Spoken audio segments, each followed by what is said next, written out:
ડિંડોલીની 9 સોસાયટીઓ બચાવ સંઘર્ષ સમિતિ દ્વારા સુરત મનપા કમિશનર અને મેયરને આવેદનપત્ર આપી રજૂઆત કરી હતી।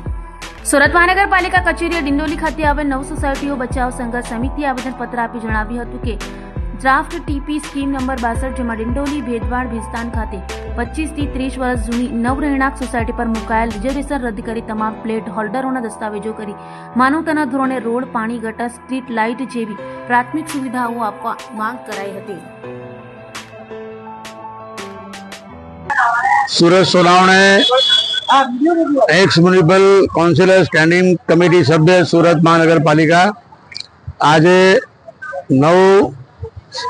सोसायटीओ बचाव संघर्ष समिति ડિંડોલીના નેજા હેઠળ એક વિશાળ જન આક્રોશ રેલીનું આયોજન અમે અહીંયા કરેલું છે। મેયરશ્રી, કમિશનરશ્રીને આવેદનપત્ર આપવા અમે મોટી સંખ્યામાં આવેલા, પરંતુ આ સત્તાના નશામાં મદમસ્ત અધિકારીઓ, સત્તાધીશો કોઈને પણ ગણકારતા નથી, કોઈને પણ મળતા નથી, રજૂઆત સાંભળતા નથી કે રજૂઆત પર યોગ્ય નિર્ણય લેતા નથી। છેલ્લા 25-30 વર્ષથી આ ડિંડોલીની 9 સોસાયટીમાં પરપ્રાંતીય મજૂર કામદારો રહે છે। તેઓ વેરા ભરે છે, ગ્રામ પંચાયતના કાળથી મહાનગરપાલિકામાં વેરા ભરે છે અને આજે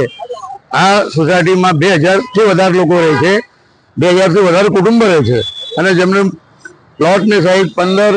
20 બાય 32, 20 બાય 30, 20 બાય 35 મકાનોમાં લોકો રહે છે અને સરકારે રિઝર્વેશન એટલા માટે નાખ્યું છે કે આજુબાજુના બિલ્ડરોને ફાયદો થાય, આજુબાજુના બિલ્ડર લોકોને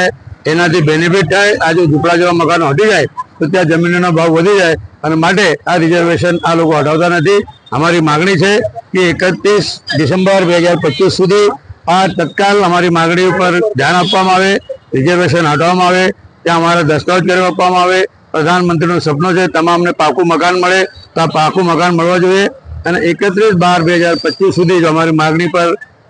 ન્યાયિક દૃષ્ટિએ ન્યાય આપવામાં નહીં આવશે તો 1 જાન્યુઆરી 2025થી મહેરબાન કલેક્ટરશ્રીની કચેરી ખાતે અમે લોકો અમર અનશનની શરૂઆત કરીશું અને જરૂર પડે તો હું સુરેશ સોવણે આ સોસાયટીના ન્યાય હક્ક માટે પોતે